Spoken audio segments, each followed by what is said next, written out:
Welcome to part 3. Let's continue where we left off. So we finished off with the evolve list, right? Getting the list of the images, right? So we finished off that. So now we need to do evolve get, meaning we want to get the image with that specific ID number. So it depends on which image we want to get. So the image that we want to get should be, so what I would do is I'll just do this. I'll create an array list. You see here I was appending the tokens, right? So now I'm going to create an array list for it. So what I would do is I'll go back here and use an array list. You'll see how useful that will be. So array list of strings, right? Because it's a list of file names. So this is a list of file names. So I'm gonna declare it as that. And then don't forget to instantiate the array list here. Dot file names is equals to new array list. There we go. And then I'm going to go back to that button where we get the list. And then every time we get the next token or the next file name or the next string, we add it, we append it to that list. But then remember, if I call this method twice, I'm going to end up calling the next token. That's not my intention. So my intention is to call a token at a time. So I'm just going to say this is the file name, one file name at a time, right? So tokens dot next token. I'm going to store it in a variable basically. And then here it's going to be name. And then I take my array list file names dot add to add that name every time I read it from the file for my file. Or from that list, from that string, right? Every time I get the next string, because remember I'm going to split up the string because the string is going to be in this format. So every time I get remember I'm going to get two things, the number for that image and the image name. Then in that specific index, right, within the array list, I'm going to store all these file names, including the index number. In that file, in every single file name, that means I can still split it up again into an ID and a file name. And then they are separated by a space. So I can still split them up to get the ID, the ID number, because I need to compare if that ID number is valid, right? So the next thing that I need to do is the get image button, right? This one. So I'm gonna remember, you're always gonna implement it right before displaying it in your pane, so that it has code for it. So btn get image dot set on action, and then create a lambda function to implement when this button is clicked. So I'm going to handle that event. So when this button is clicked, what should happen? We should send the request evolve get and the space and the ID number. So, and then if the ID number is valid, the confirmation should be sent, including the file size. So let's see what's going on. The server should validate the ID, right? And return an error message if the ID is not valid, right? So I'll validate it on my side also on my client, but then the server needs to validate the ID to make sure it. Okay. So we're actually validating on the server side. So I'm putting the array list in the wrong place because as you can see, they said you only validate the ID in the server. So I don't have to validate it here. If I was supposed to validate, then this I would have created an array list and then go through each of the file names, compare the ID number to see if it matches with the ID number for each file in the for each file name in the array list of my file names. So this array list should actually be in the in the thing. What is this?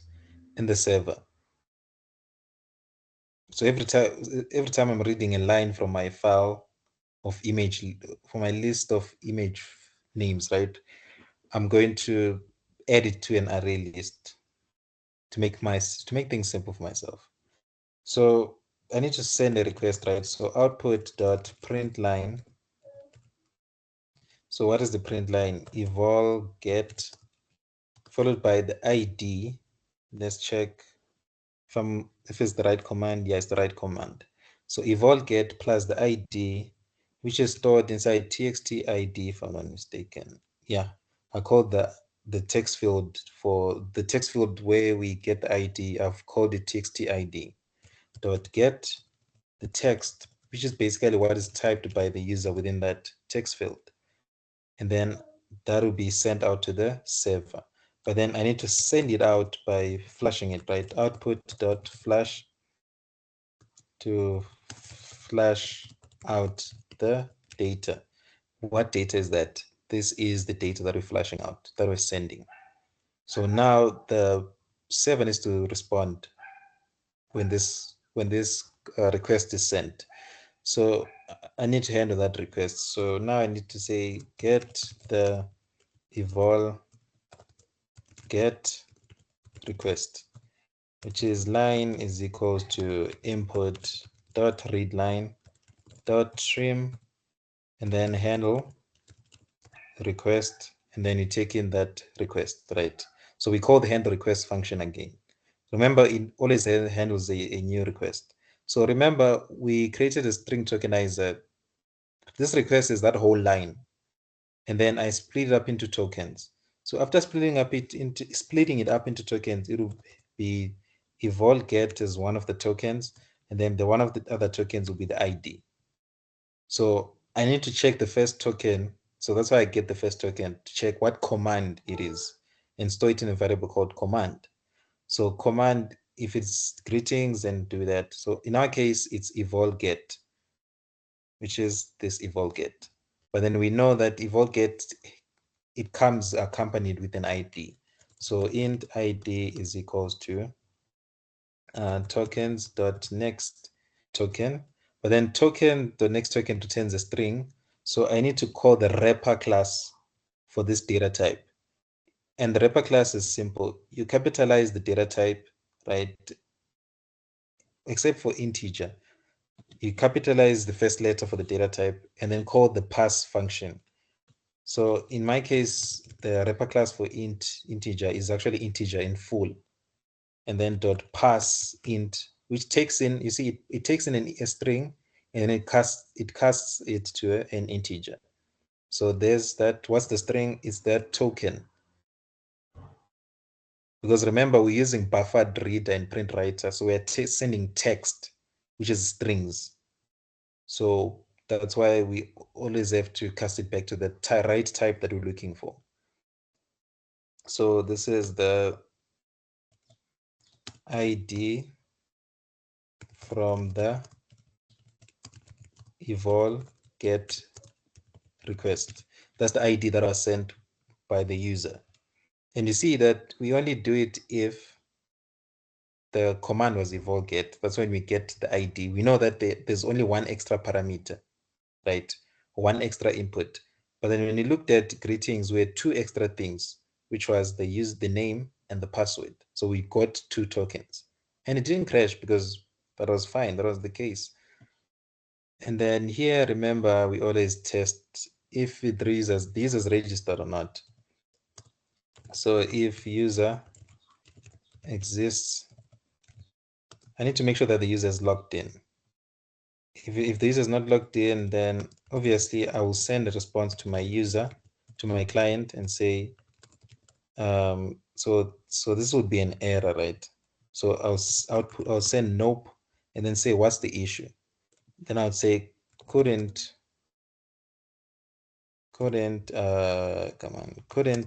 get image. Why?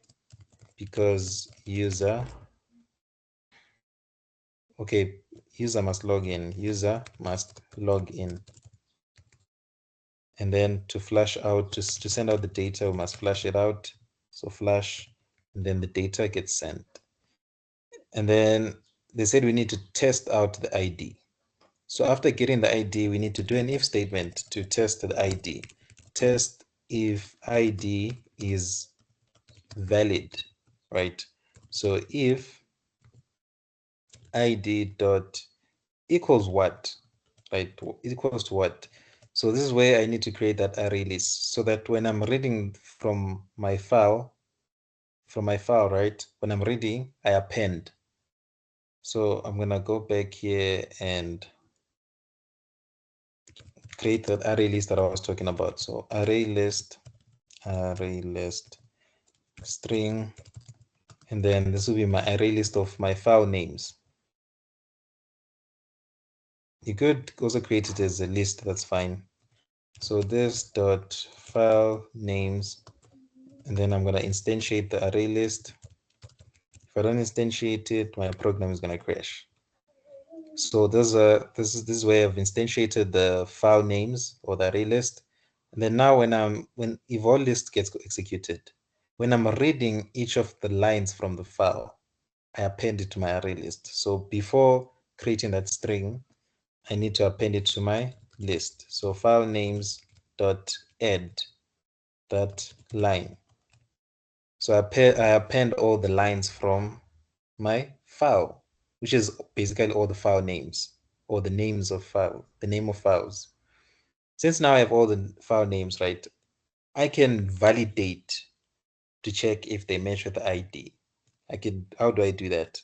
It's going to be quite some code. So I'm going to say int I start from 0 because arrays are 0 indexed. It's an array list.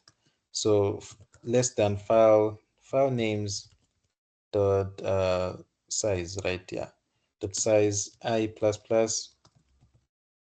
So this returns the number of elements within the array list. So I want to go through each element, right? And then to get each file name, remember at each index, it's a string. At each index, it's a string. It's an array list of strings. So I know that I'm going to get a string, which will be the line, which will be sort of like a line, right? Let me check. Okay, I've declared it at the top.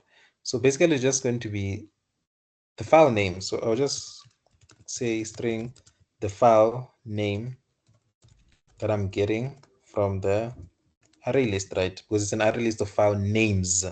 Remember the plural, names. This is file name, singular. So the file name, and then I'm gonna get it from my array list. So how do I get something from an array list? So the name of the array list, file names, and then you use the .get method. .get followed by the index, which is at index I. Then I get the file name. Remember this file name is going to be in that format of like this, like let's say one elon.jpg. So I need to split up that file name because I need only the file index or the integer to make sure that if the IDs match with at least one of the files. Then that's where I use the tokenizer, right? So tokens, I instantiate again a different tokenizer because I'm trying to tokenize a different string. Tokenizer, you take in the file name, comma, the terminator or the delimiter is the space. So when it sees a space, it should stop there and then split it up. So there's going to be two things. I only want the ID. Remember, only want the ID. So I can just only focus on the first token. So I can declare another variable on the side and say file ID, call it file ID, right? Initialize it to 0 on the outside. And then here I'm going to say file ID is equals to the same thing that we have to do. Remember, it has to be converted to an integer because when you use token.next token, it returns a string. So I need to say tokens.next token, which gets the first token, which basically is the ID. And then I convert it to an integer. After converting it to an integer, then I do comparison. If I found the ID, then I exit. So I can also create a Boolean for that to say Boolean ID exists, right? The ID exists, and then set it to false by default. that's going to come in handy when I do this if statement. When I exit this loop, because I'm just going to use that Boolean to check if the file did exist or the file ID exists or it doesn't exist. If it does exist, perfect, I do what I'm supposed to do. If it doesn't exist, I send a response back to the client to say that the ID is invalid. And then this will be, what am I trying to compare again? Yeah, I'm trying to compare the ID. Remember, these are integers. I can compare them using the two equal symbols, right? These are integers. These are not strings. Strings are the ones where you have to call methods since they're objects. So if they're equal, that means ID was found. Therefore, I need to say ID exists or ID found is equals to true. That doesn't matter what you name it. So ID was found, then I can now break the loop. If I couldn't find it, I must keep searching the file. So that means by default it's going to be false. If I didn't find it, that means ID exists will still be false. So therefore, after the loop, I check the curly braces. After this loop, then now I check if ID was found or not. If it was not found, then the client gets a response. So if ID exists, right, that means it was found. Else, that means it wasn't found. That means we got a false. If we got a false value, then we need to send out a response to the user and tell the client that, remember, when something didn't go well, you always start with nope. So nope followed by the message. So what is the message? So in my case, the message will be ID does not exist. File ID, right? Let me call it file ID does not exist. And then remember, to send out the data, we need to flush it out. So output.flush, then flush out the data. If the ID exists, right? This is when we do what? We send out the bytes of the file, right? We need to send out those bytes. Remember when you talked about, this is a very important part. Remember when you looked at this image, right? Like under anything, like I said, everything in a computer is stored in bytes or in binary numbers, right? So you see, it's a bunch of bytes. So we need to send out all these bytes through to the client, and then the client is going to receive these bytes and copy and paste them into a new file to basically technically download that image. That's how we download. We just send these bytes, basically sending this data to the client. So we need to read byte by byte. But then in order to read byte by byte, remember what we talked about? File input stream. It's needed to read the bytes from the file. So first of all, I need to be able to read the bytes from the file. After reading, every time I read the bytes, I send them out. Immediately after reading them, I send them out. It's very straightforward. So I'm going to say file in. That's what I've called my file input stream, right? It's called file in. And then I need to instantiate it. So new file input stream, right? File input stream. But then remember, I need to also keep track of which file I'm supposed to get back. I was checking if the file does exist, right? So I also need to get the index for the file so that I can extract it from my array list. Because remember, it's within the array list. Or I could do this, right? Yeah, it's fine. Yeah, I see now. I don't have to extract. This is a very clever way that I'm going to approach it now. Remember the file name, I keep track of it every time. So I'm going to get the file name at that specific index, right? And then, and remember the file name is this full line. It's like the whole line, basically. It's not this file name. Don't make that mistake.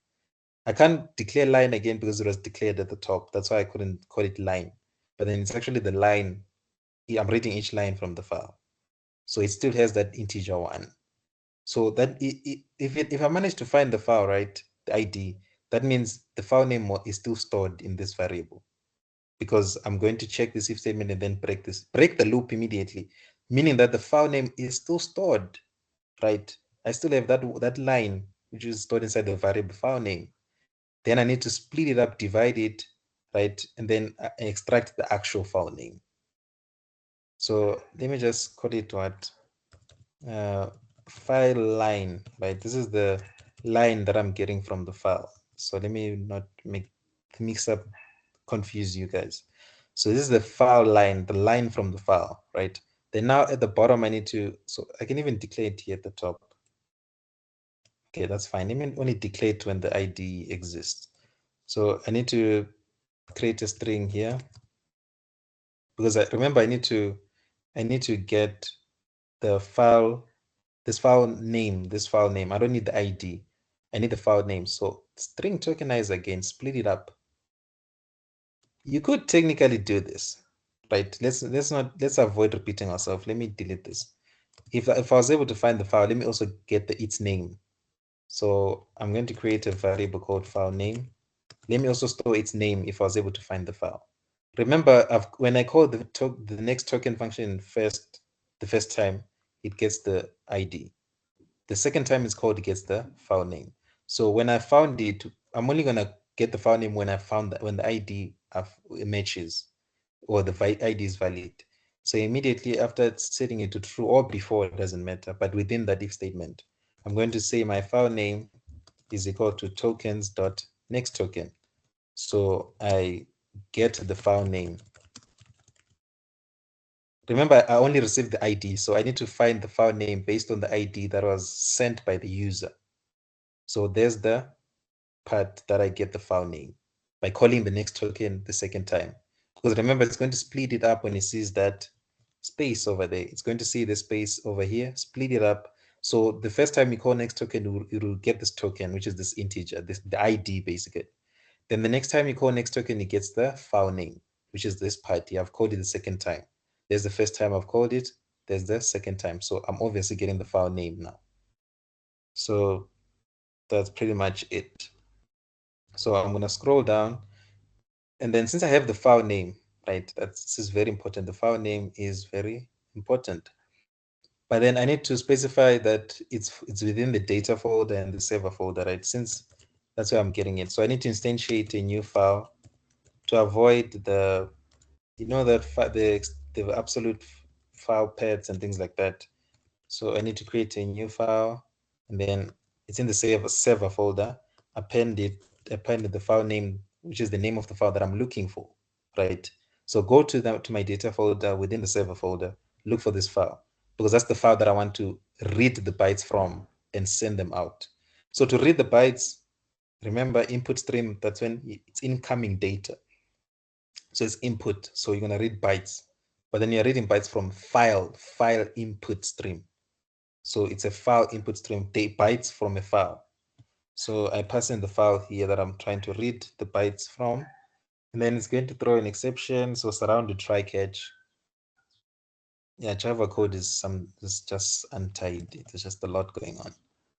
So if I was able to find the file, then I'll create a file stream because I want to, okay, this is not aligned well.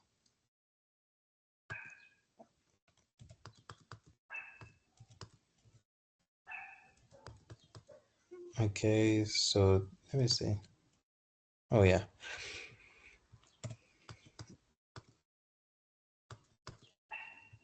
Okay, I was just aligning everything. So this is the file input stream, right? So we are ready to read from the file input stream by using this variable. We call the read function. And we need, since we are reading bytes, I need to store it into a byte array. So byte array, and we're gonna call this buffer because we're gonna buffer, keep reading bytes one at a time, buffer them, store them. It means store them, and then send them out to the user, to the client or user. It's the same thing.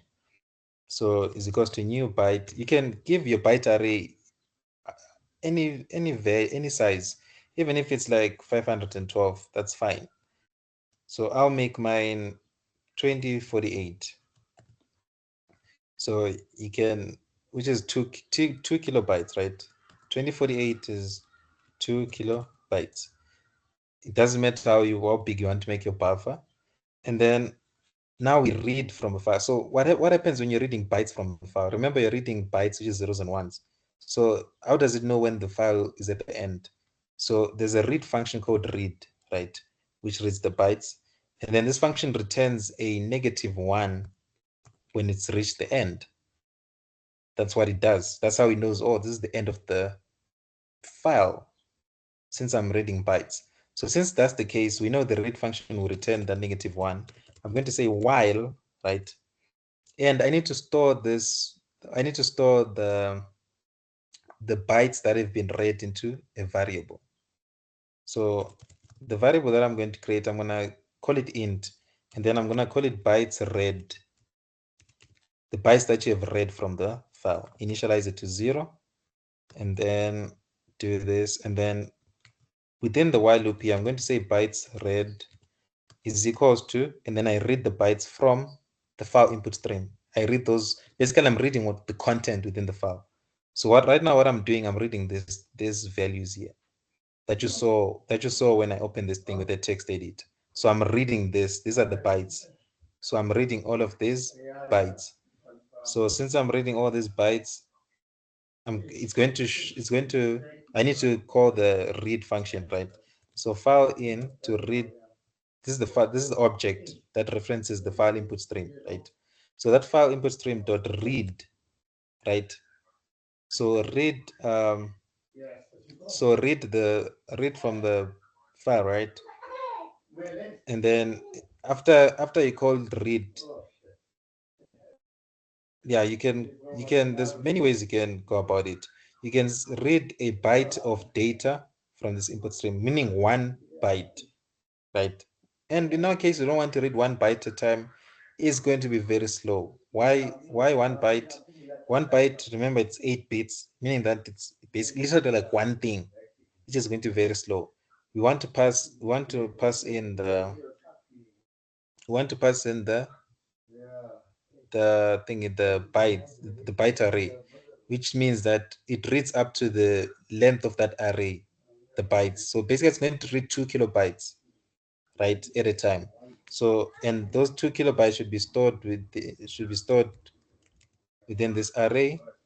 And then I need to make sure that as long as I'm not, what the return value here, as long as it's not equals to -1. So it's going to throw an exception. So I need to say add exception to existing catch clause. So this will throw an exception. You might fail to read from the buffer. So from the file input string. So I want to read multiple values at a time. So that's why I'm passing the buffer, which is an array, which specifies how many bytes should I read from the file. And then I'm going to store them inside this variable. So the bytes are here now that I've read from the file. So if I go back here and I open this file again, if I open this file again, these are the bytes. So let's say, remember, I'm reading 2 kilobytes, right? So let's, instead of reading 1 bytes, for example, reading one thing like one. So instead of doing this, right, let me zoom in a bit to show you how we're going to read these bytes. Remember, these are called bytes. So instead of calling the read function with the parameterless read function with no parameters, it's going to read 1 byte at a time. So it's going to read 89, read 60, 50, read 4E, read, you see, it's very slow. Whereas we can create a buffer that we've created now and reads like 2 kilobytes, right? Let's say 2 kilobytes ends here. It reads all of this at once, sends it out, and then reads another chunk, sends it out. So the buffer helps us read read a chunk from the file and send out that whole chunk. So how do we send out that chunk? Remember, data output stream. I said we will use data output stream for that because we want to send out this data. These are the bytes or data that we're sending out. Remember, the data output stream, you can use it to send out primitive types, the byte type, int type. Which bytes do I want to send out? It's this, it's stored inside this byte array. So how do I send out? I say data. I think I've called mine data out dot what's that function? What's the function called? Is it dot write? Yeah. I think it's the right function. That's how you send out. Yeah, so it writes out the bytes of the specified byte array, starting at that index, ending at that index. Or you could just call this method and say it writes out those bytes, but then I'll just call this method the one that is everything in full. So int of and int length, it means that starting off at what index, stopping at off at what index. So which bytes am I sending out? So remember remember what we're going to do, right? This read function is going to read the bytes from this file. It's going to read out the bytes from this file. After reading out these bytes from this file, it's going to put them inside this buffer. So they'll be stored within the buffer. Then we're going to write out the bytes stored in that buffer.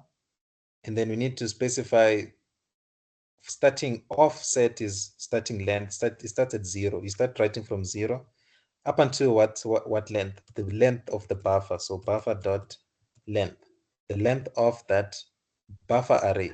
So I'm reading from the starting point to the ending of the array, because remember the bytes will be stored within the buffer array. And then don't forget to flash to send out the data correctly. So this line of code, after executed, it returns an integer value to state whether we are at the end or not. So and then that value will be stored inside bytes read. Then I'm going to check if that value is not equals to -1. While it's not equals to -1, keep reading from my file input stream. Keep reading those bytes from my file. And then keep sending those bytes out. And then after everything is done here, especially after this part here, this curly brace here, I know that everything went well. So here I know that now everything went well. Then I can send out a response to the user. But before I do that, okay, we're actually done pretty much with everything. Remember what the requirement was. Validate the ID and return an error message. We did return an error message. If the ID is valid, a confirmation error should be sent, including the file size. So we should send a confirmation error, confirmation message, basically sharp. So before we read the bytes, we're supposed to send a confirmation email, a confirmation to the user. So we're supposed to say print line like this, including the file size, right? They said you should also send the file size. So here I'm going to say sharp and say ID exists. And then I'm going to say sending file now, right? To say that I'm sending the file now, and then output.flash to send out, to flash out that data. And then before remember they said you should also send the file size, but then one thing at a time.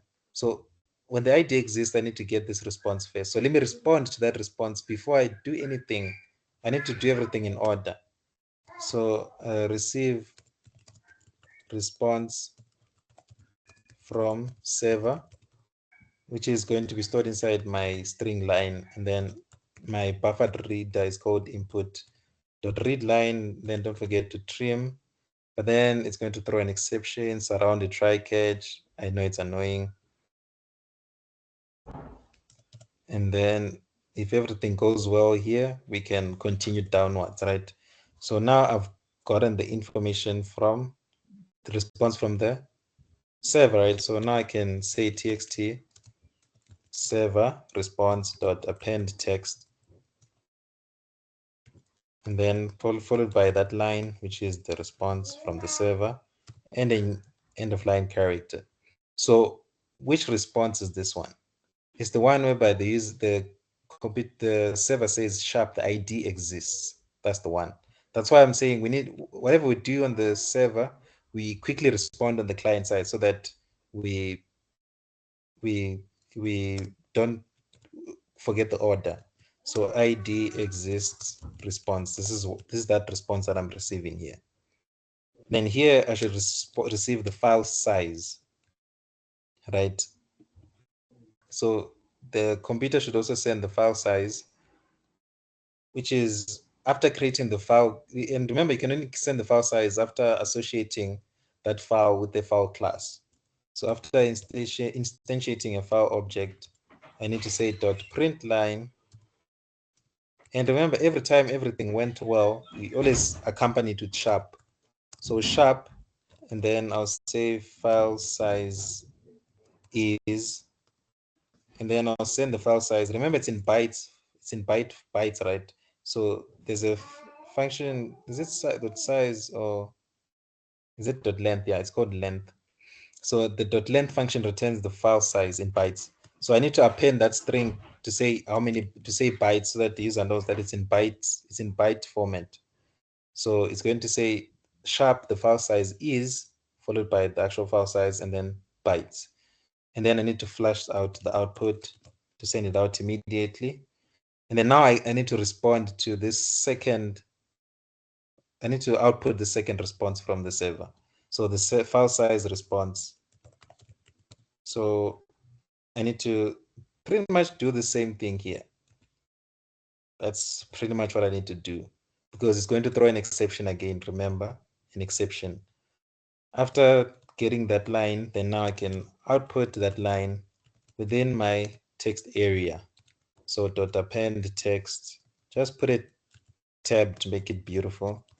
And then that response from the file, from the server, append a new line and or end of line character. And then afterwards here, this is when we're going to receive the bytes of the file, or the actual file. That's when you're going to receive. And we need to use data input stream to read in that input, right? So this is us here writing out, sending out the file. And then if everything went well, okay, it's fine. I don't need to say anything anymore, because they said it. We have already handled that case when the file size the ID does exist. And I also sent out that the file size is of that length, the length of the size, the length of the file in bytes. I also send it out. So that's fine. I'm actually done. That's pretty much it. This is all the code. This is the important code, because this is where you have to send out the bytes of that file to the other side. And use data output stream. Why data out? Because I'm sending a byte array, which is primitive, which is a primitive type. So I need to send out, and I want to send it out like that, right? As a byte, because it's a, I can't use, remember, I can't use print writer here. Print writer only sends out text. It can't send primitive types as they are. You can send primitive types in the form of a string, but then that's not what I want. I want to receive the actual bytes, the actual bytes, right? The actual byte array on my client side. So this is the code for sending. Now we receive the bytes, right? Let's receive the bytes. So to receive the bytes, I did set up my data output stream, right? Data input stream, I mean. Let me just double check. So this is the data input stream, it's initialized. But then file output stream is not initialized, because I need to write those bytes that I'm receiving out to the file. So file output stream. So I actually need to create an array list here. It becomes actually very tricky now, because I need to give that file a name. Okay, it's fine. I'll just give you some random name. I want, because I wanted to use to create an array list and then get from the array list. I'll put that file as it is. Yeah, it's fine. Yeah, I need to do it that way. It's actually the correct way. So seems like we are forced to use an array list. You don't have to use an array list, right? You don't have to. I find it very convenient and easy to work with. So string file names. Again, you need it this side. So file names is equals to new array list, and then there we go. Instantiate it, or else it won't work. So when we get the list of images, right, this button here, we need to append every time this name. We need to now append it to the list. So I need to say file names dot add that name to append the file names to my array list, each of the file names. But then each of the file names have an ID, right? Which I need to extract. So you can do this, right? I don't care where you extract it. I can extract it here. So the first thing I need to do is I need to get the file name. Which file name should I save? Should I create this new file as, right? Because I want it to match the names to match. So get the file name, right? Find out the file name based on the ID, right? Remember, this is provided that the ID was correct, and the ID is stored inside txt ID, if you still remember. So what I can do is, since that txt ID is a text, I need to convert it to an integer. So dot parse int txt ID dot get text, right? Dot get text to get that integer that was entered, converted to that ID that was entered, converted to an integer. Then now we can go through our array list to find the file name. So I'm going to create a variable called file name because I want to find the file name. Make it into an empty string, right? Go through each of the values in the array list. There's many ways you can go about doing it. I can use a for each loop. Let me show you a fancy way. This is a fancy way. A for each loop. You can say file names, right? Dot for each, like this. And then for each what? For each, let me say for each, basically it's going to use lambdas. So for each, let me call it f, right? And then lambda like this. So each file name will be referred to this variable f. And then remember the files, right? The file names are array list. It stores it in terms of two. We have a value, which is the ID number for that image, and the image name. I only want the image name, not the whole thing. So that whole thing is stored inside f, right? I call it f, or you can call it f in file. I don't know, file. Let me call it my file name. Let me call it my file name, right? So that file name, I need to basically use a string tokenizer again, because I want to find that with the one with the right ID. So what I'm going to do is I'm going to use a string tokenizer. Okay, I did create it here. So new string tokenizer. I pass in the file name, and the delimiter is the space. When it sees a space, it should stop. So the thing that I'm mainly looking for is the first token, which will be the ID. Remember, the first token is the ID. So basically, I need to convert it to an integer again because it's going to be in string form, which is a lot of work. So I'll call this one FID is equals to, remember, this is the one that I got from the text field. This is the one that I'm getting from the array list from each of the file names or file lines. So this will be tokens dot next token, but then it needs to be within integer dot pass in, since I want to cast the string to an integer. Dot pass int. There's the ID, and then I compare if that ID equals this FID that I got from the array list, then I found the file. If I found the file, then I save the file name. So I'm basically repeating code that I wrote that side, if you notice. This is the client side, they don't know each other. So I still have to rewrite the code here if I want to find the file name. So the file name is me getting the next token. That's how I find the file name.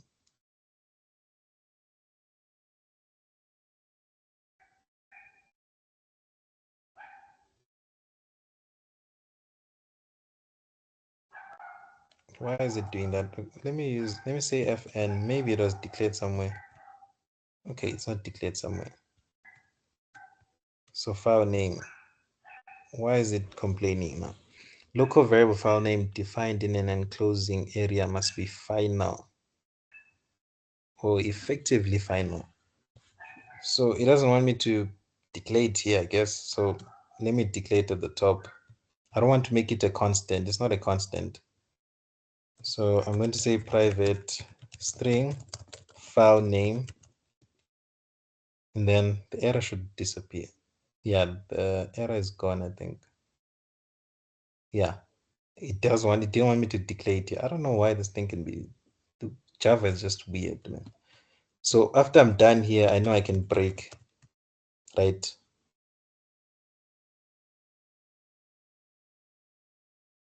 Why does it say it's outside the loop?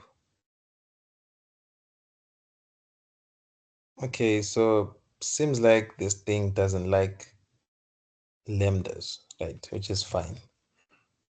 So I'll just say int I, just do it exactly the same way I did it in the server side.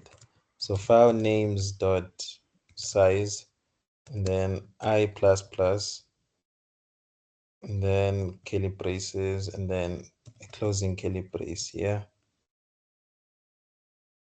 And then now it's no longer this. I need to get the file name. So the file name, right? Remember to get the file name at that specific index. You say file names dot get method followed by that index. So this gets the file name. So it seems like it does want me to use the lambda approach for array list. So it's fine. We'll just do it this way, the normal way. So there it is. And then I store the file name. This is the important part. I store the file name. And then after I've done this, I found the file name, right? So file name is found.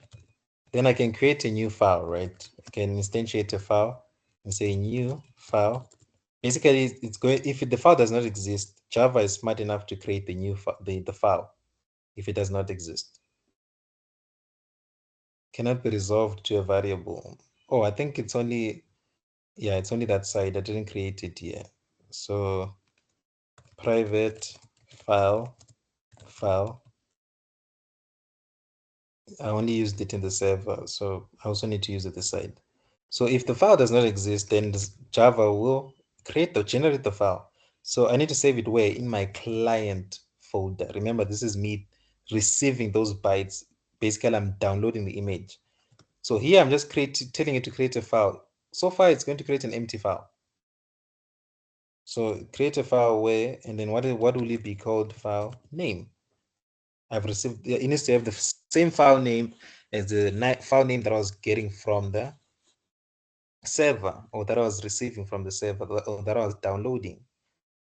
And then I need to write, remember when we talked about file output stream and file input stream, I was using file input stream on the server side because I was reading the bytes from the file since I want to send them out. Now I need a file output stream because I'm going to receive the bytes, and then I need to output to the file, or send out bytes via the file output stream, so that it writes this byte, this set of it copies and pastes these bytes that I've read from that data in that data that was sent, that was received via the data input stream. So basically, file output stream helps us to copy and paste those bytes into the file, into the actual file. Hence, file output stream. We outputting those bytes to the file, basically copying and pasting. So this will be file out, right? I've called it file out. Let me instantiate it now. File output stream. It takes in that file that we want to, and then it's going to throw an exception.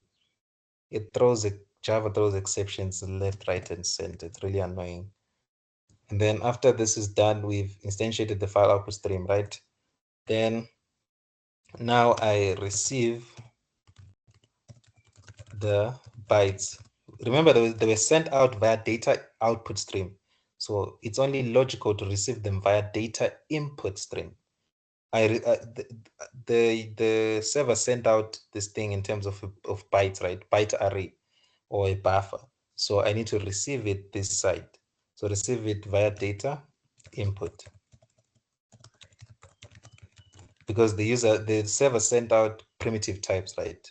Remember, it's a primitive type. Why? Because it's of type byte. It was sent out using the data output stream. So I must receive it on my side via the data input stream.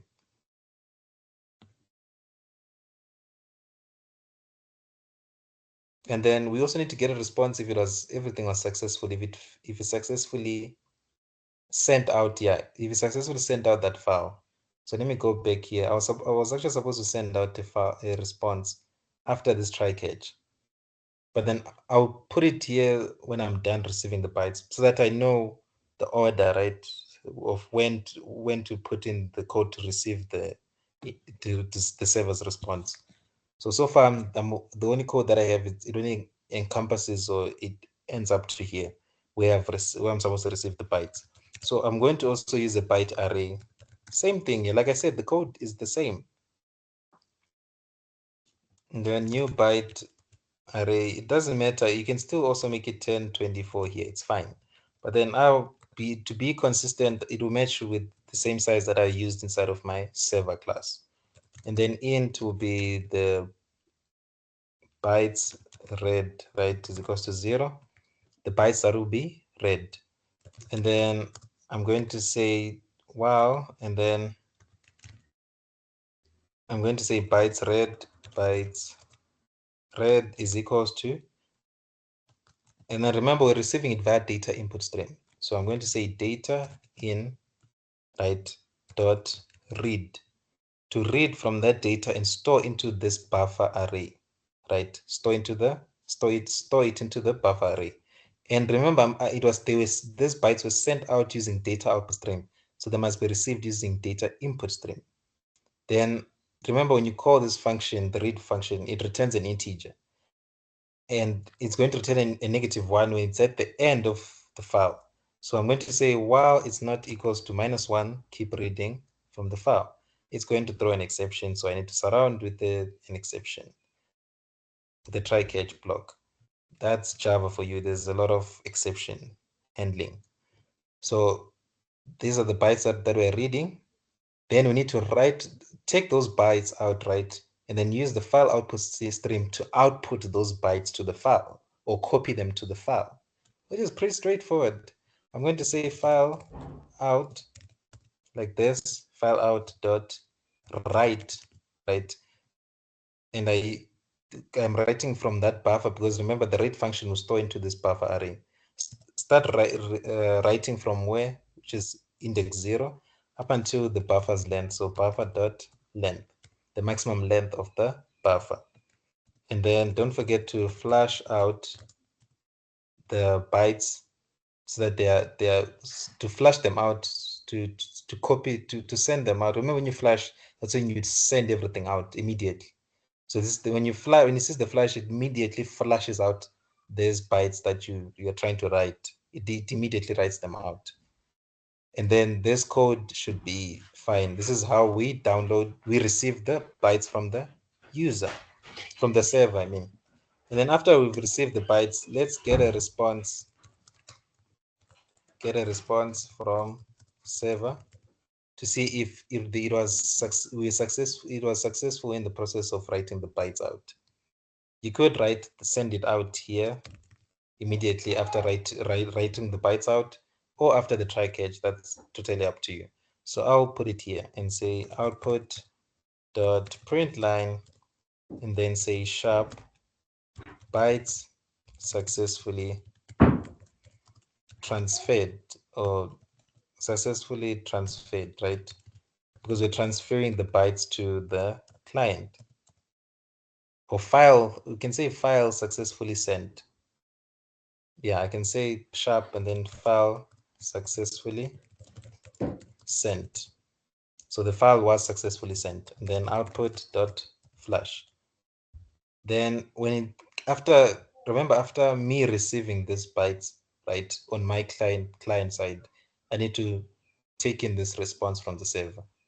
So that's why after doing this, I get a response. So the response will be stored inside the string input.readline. Don't forget to trim. And then it's going to throw an exception. I don't know how many exceptions are thrown here, left, right, and center. You could technically just declare it after here, because you see it's of type IO exception. So I could just do this to avoid all of these try catch blocks, right? I could do that. Put it within one try catch. So now I get a response about whether the file was sent successfully or not. That's the response that I'm getting now. Then I'll just output it in my text area dot append text, put in a tab, and then plus the line or the response from the server plus an end of line character. And then we should be done. This is pretty much all you have to do. Then we just have to close everything. That's how we say goodbye. That's how the server shuts down. So I'm going to test it out. Let's see. Remember, we need to refresh our client folder to see if that file was indeed downloaded or sent from the server folder to the client folder. Let's pray everything goes well. So run, and then run as Java application, and then let's log in, right? Buggy, then 456, and then log in, successfully logged in, and then get a list of images, and then the server responds successfully sent image list.txt. There's the list. And then now we need to get, let's say I want to download the Elon Musk or Tesla one, number 2. So I'm going to put ID 2 here, and I'm going to click get image, and then my application jams. Seems like something is not right.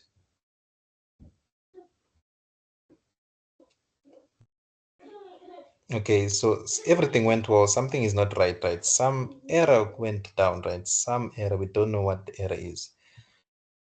So I think this is the time where it's important to think about this thing.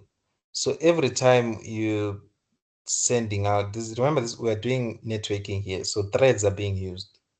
So every time you display on the every time you display on the on your GUI, right, on your pane, it uses the Java FX thread. So what we want to avoid is that when we need to separate the computer networking part on its own, and then this part of appending things to the making changes to a Java FX to those lines to be on their own. How do we do that? You take that Java FX line and call and write this line and say platform.run later, to say run it later using the Java FX thread.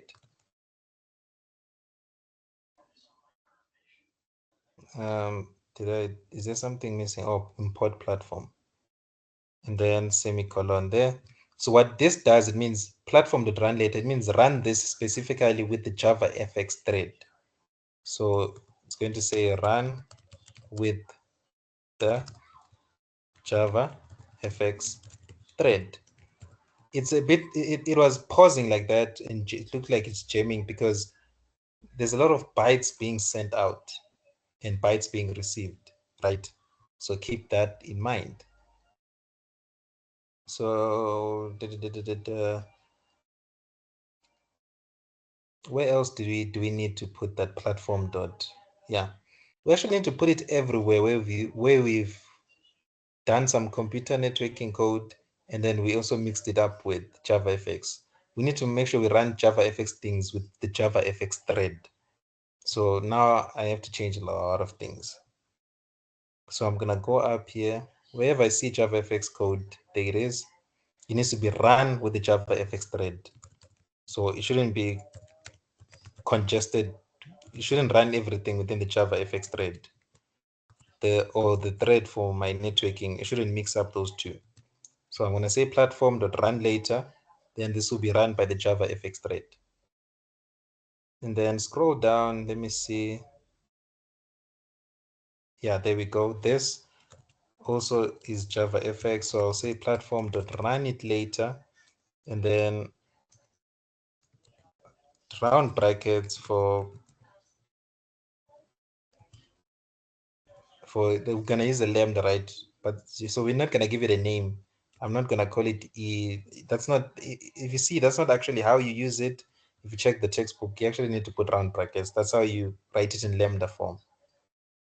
And then here, this should be run with the JavaFX thread, not our thread for running our doing our computer networking.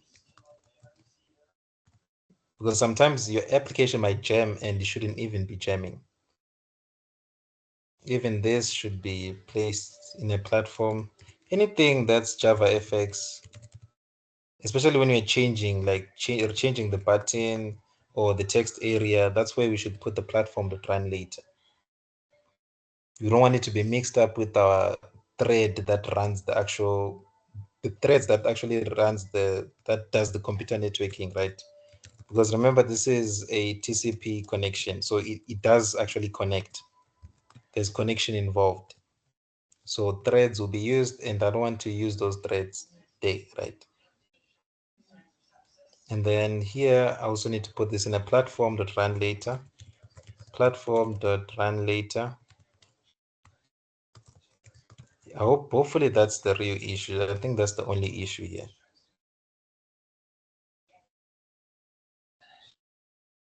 Yeah, I think that's all we need to write.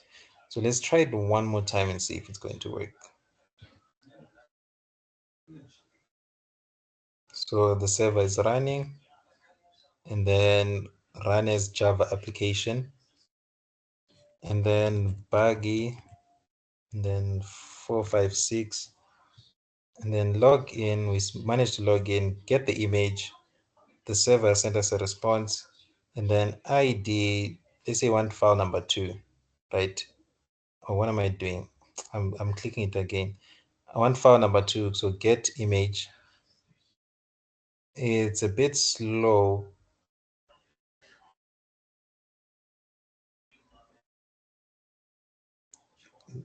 Why is it so slow? But then I know the code is fine. The thing that's happening now, the issue is with the threads. So it just jams. It's a bit slow. But then I did do.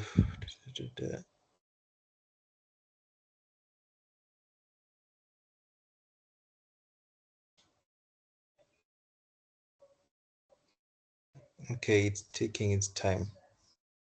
So let's see how we can fix that. The issue here is with the threads. So let me see how I can handle that. So here, yeah, because if there was an issue here, it would have said so. That yeah, something failed to blah blah blah do that. It failed to do that thing. It would have said so. But then since now it didn't say anything, then we know that we can assume that everything went well. So if the user is logged in, which the user will be logged in, obviously, and then they'll get this, blah blah blah. We do all of that. What can I do now to improve? I think the main issue is the speed. It's it's slow now, and it shouldn't be slow. So let me look at here. Should I put this in a loop?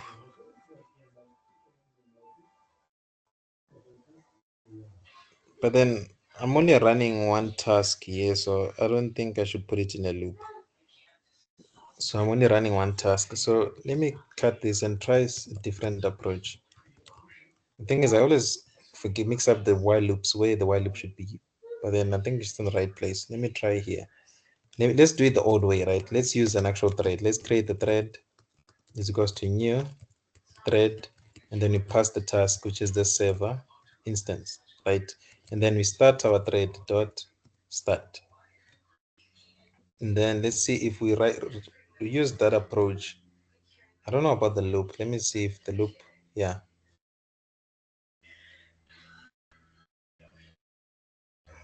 But then the loop is fine. This is actually how it's supposed to be. I think the problem is on this side. I don't think that it should have. But then let's see.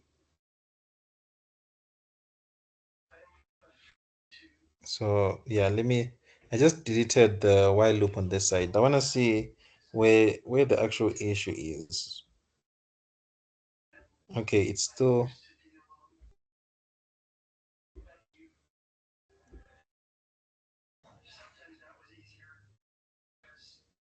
okay. So let me do this. If that that thingy, let me comment this one out. If that port number is not available, then I shouldn't print the stack trace. Let's try that. I want to see. Oh, I don't know why it does that. Java is just weird, man. My code was actually fine. It's just that I just needed to comment that out, like when it failed to connect to multiple. So get list of images and then two, and then when you click get image, it kind of freezes, right? Which is not what we're looking for. It should be instant like that. So what I would do is it's fine. Let me put back the while loop since now I commented out the stack trace thing. Let me put out the while loop, put the while loop back, and then try to run it. Okay, it's running fine. So how should I improve the speed now? Because the only issue is the speed, the level of which it's getting the writing out the bytes. So when I click this, it should actually be fast, but then it's not actually being as fast as I want it to be.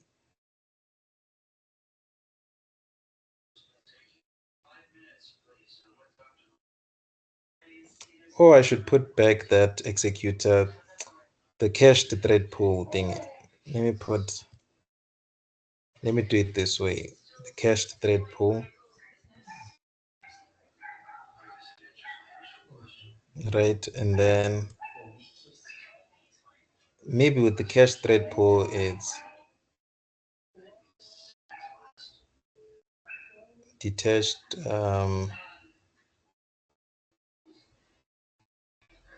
failed thread unknown, blah, blah, blah, out of memory.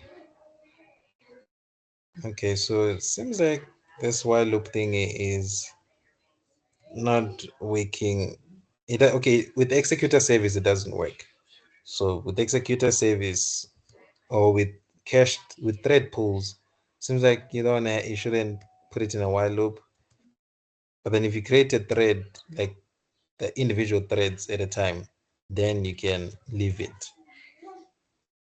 So 456 connect list and then three. Yeah. So it seems like if depends on what technique you're gonna use. If you're using thread pool, just make sure you don't put it in a while loop. If you're using those actual threads, each time a user is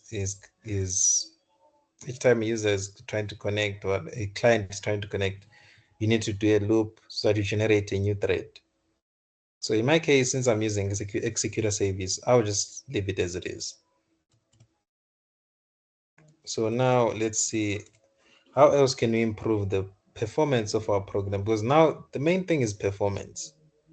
The program is running perfectly fine. The main thing is the speed, the rate at which it's sending out these bytes.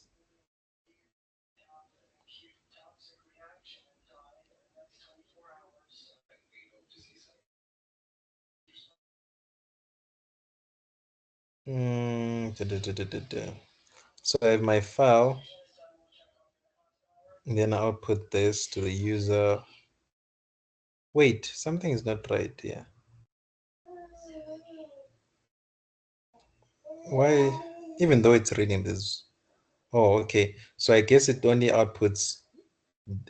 shows us a lot of all of these details when this is finished, I'm assuming. So let me go back here. What else am I missing here?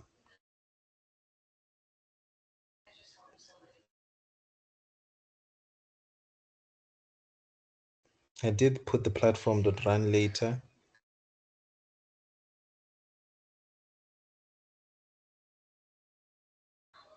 Yeah, everything looks okay. Mm,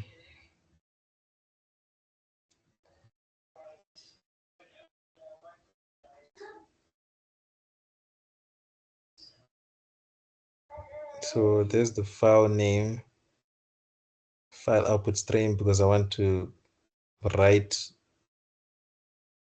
to this file, take out these bytes that I'm writing, starting at that starting point, ending at the length of the array. So everything looks fine. From the way I'm looking at it right now, everything is fine. It's just that's the thing about computer science to be networking. It's a bit tricky. There's a lot of things that you are not sure what the issue is under the hood.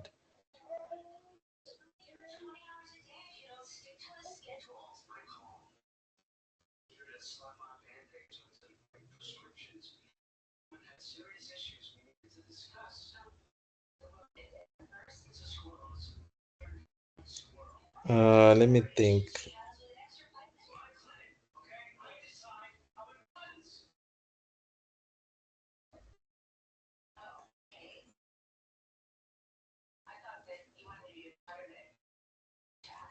So I'm not sure what the main issue is here. Let's go to the top. All the other parts, all the other code parts are working fine. I guess I have to make I have to do something here. Something is not right. So what I can do, right? I can do this. I'm not sure how to do this. So I can, since this code is it's a pretty much a lot of things involved. This code, where is it? Yeah, this code here. I could put it in its own thread, right? Because the main issue is speed here. That's the main issue. So I could do this and say new. I'm not sure how to create a temporary task, right? And say new task, and then uh, let me think. You say new task, and then do you do it like this?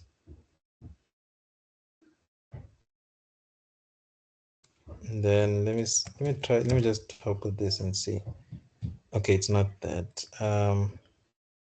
Okay, what about this? Can I do this? Okay, it's not like that.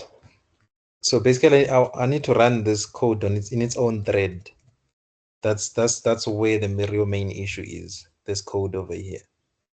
It's it's it needs to be in its own thread, like because all of this code is running in a thread, and then so this thread is being too populated, right? It's being overpopulated. So let me just see. I don't know. Let me think. It's new. Okay, let's say it's new thread, right? Let's say we want to create a thread, and then it takes in a task. It has to take in a task. I forgot how to create this local. It's an anonymous thread or anonymous task. So I want only this code, only this portion here, to be run in its own thread. That's what I want. So let me see if ChatGPT cannot help with that, because now it's a matter of speed. So how to create an anonymous task and put code within it.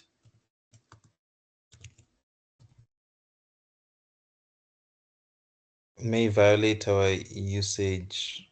What's going on with ChatGPT? How to create. Okay, now it's fine.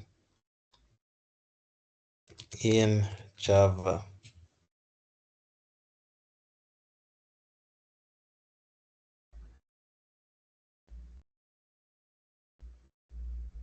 Okay, there's a lot involved here. Also, I can say a runnable task like that. Okay, I see it now. So I'm just gonna use that syntax. So the syntax would be a runnable. We'll just create a runnable task because we want to run it in its own thread. That's the problem. So is equals to, and then you put the code within the curly braces, and then copy, and then after copying, there's the task, right? And then I just create a new thread. So thread is equals to new thread, which takes in that task that I've called task, and then thread dot start. Hopefully this will work. Hopefully, if it doesn't work, then I just undo it. I don't know if I should do it on both the server. Yeah, I think it's only on the client because the client uses GUI, right? JavaFX. So that's a problem. So run and then buggy 456, log in, get a list of images. And then let's see. Maybe it might crash, maybe it's gonna work. We don't know. Okay, now it's fine. I sent out two things at once. You see the problem that I was talking about. Threads. It's slow because the one thread is being overpopulated. Right? Too much is being done by one thread. I made a mistake here. I'm sending out the file twice. What's going on?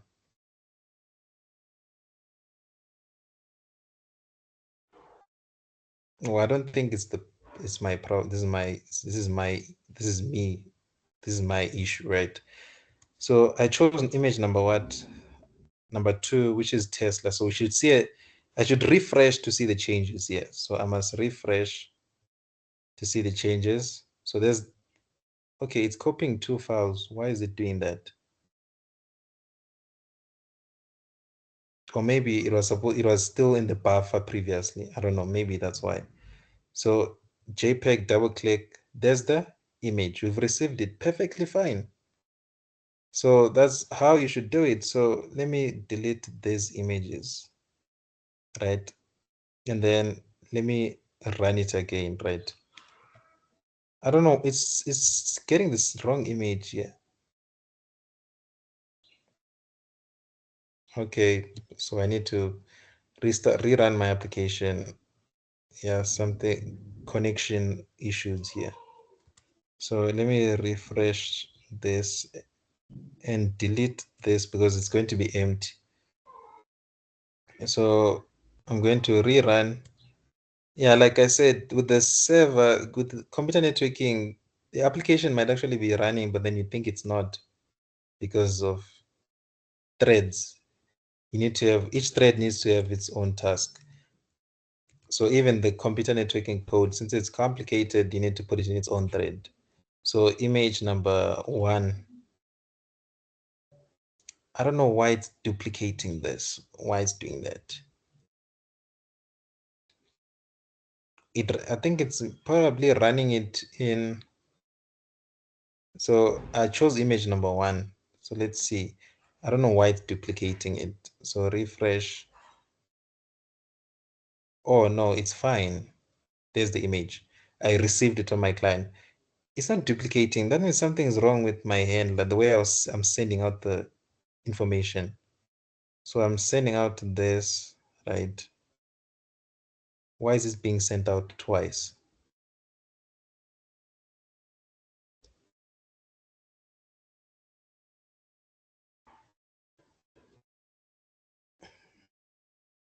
Oh, I can do this, right? Let me do this. Let me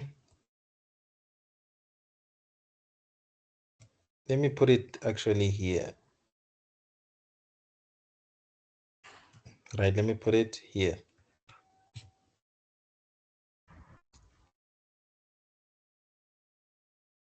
And then, so let me check something here. So file size, that's the wrong place to call it.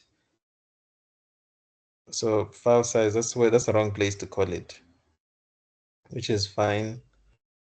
which is not fine. I mean, so this is where we get the ID response, which is this one.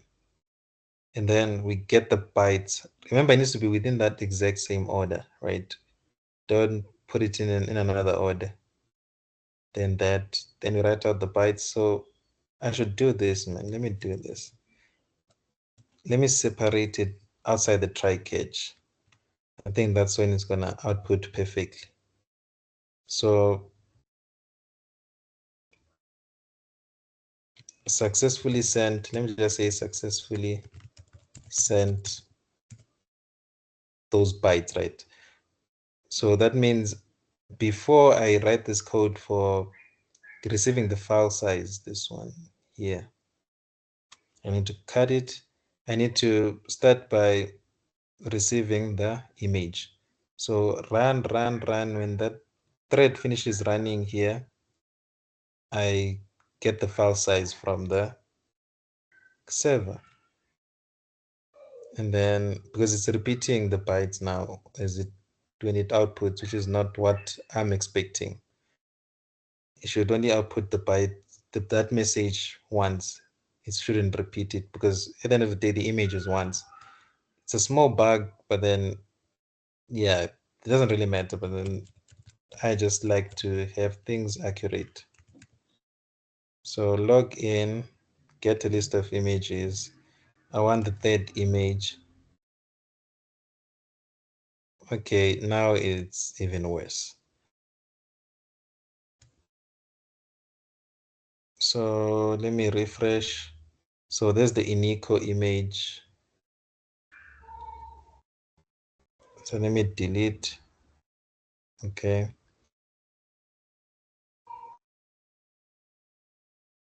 And then let me just put it back the way it was at this point.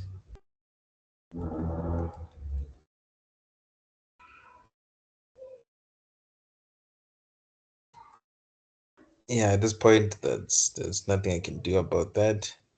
So okay, I should receive, yeah, which is fine. Yeah, it's actually better this way. I should receive the file size first, then I receive the file.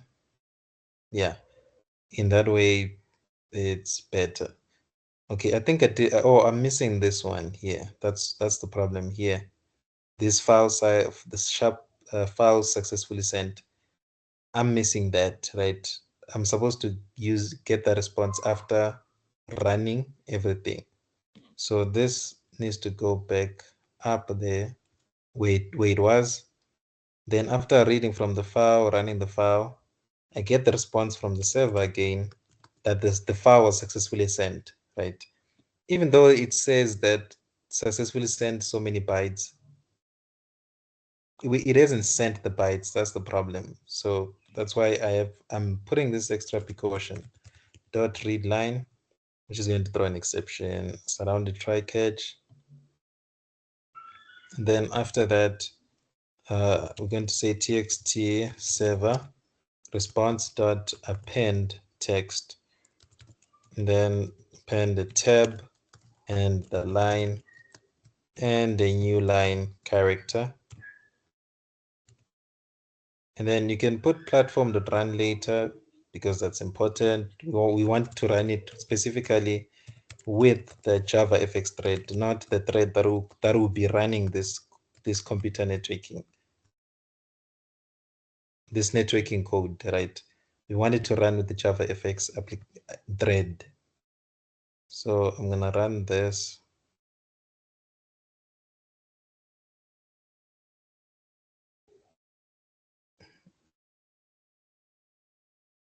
Oh, it was still running in the background. That's why. So just make sure your app is not running in the background before you try running it again. And then JavaFX, and then the login details is buggy 456. Login successfully logged in. And then 3 is that JPEG.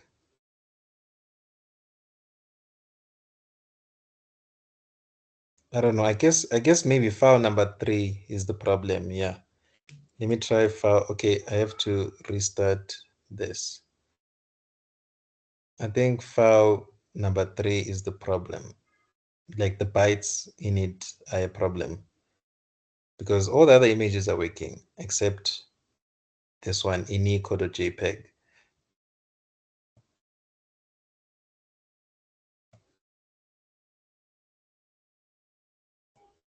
So let's run it again. And this time around, I'm gonna test a different image, right? To show you that the issue is not actually with my code, it's the image. Seems like I'm gonna have to remove that image. Buggy tab 456, login, get a list of images. Number one. Okay, now it's doing the same thing everywhere. What changed? I didn't change anything though. Why? Okay, I was touching too many things. Mm, so refresh.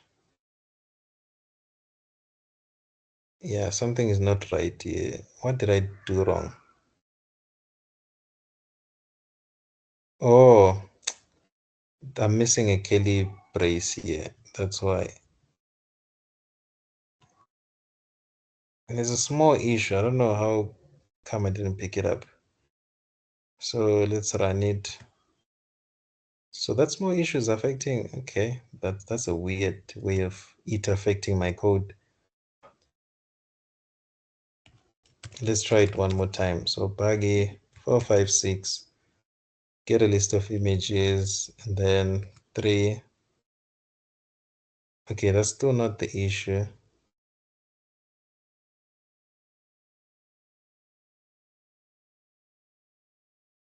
What's the issue here?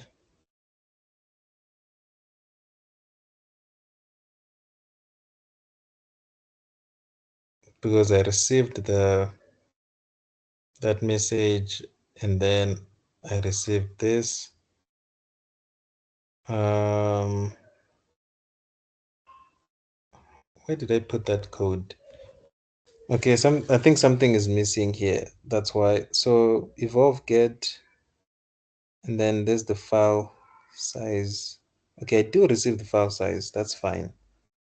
So I guess the issue is in my server side. What issue though? Because the code is still the same. And then there's the code here, still the same.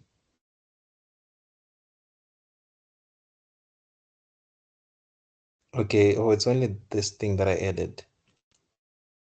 I only added that extra line, so let me remove it and put it back to the way it was. Let's see if now it's going to be able to download the images because it was working fine. Let's say buggy 456, log in, get a list of images. 1. Yeah. So that's that. Is that code that was complaining? I don't know why. So now it's reading the bytes perfectly. So now I downloaded the Elon image, right? So I can refresh and then open Elon. There's the Elon image. I don't know why it's downloading any. What's going on? Uh, I think the main. I think the main issue is this task thingy.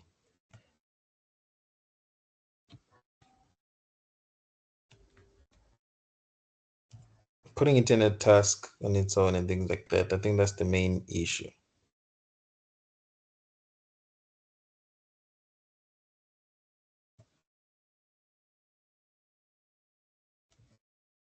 Because now it's duplicating the code. I don't know why it's duplicating. So let's try this, right? Let's take this code out, extract it, and then paste this.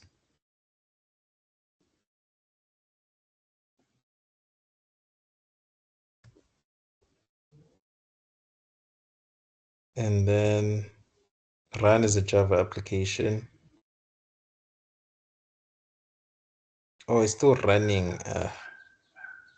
I still have this still running there. So I need to pause that. Pause, pause, and then run again. Java FX, and then there it goes. And then Java application, and then buggy 456, and then log in, get a list of images 3 Inico.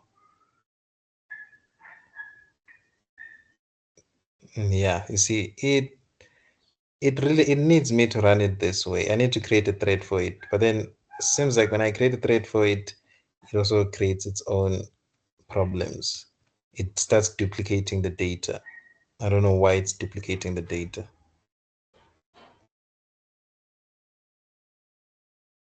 Oh, I think the problem is here.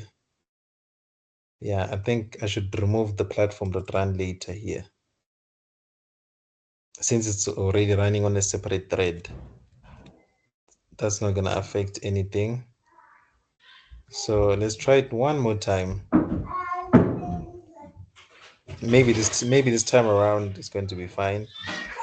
Java application. So buggy 456, and then log in, and then get a list of images, and then 2, and then get image number 2.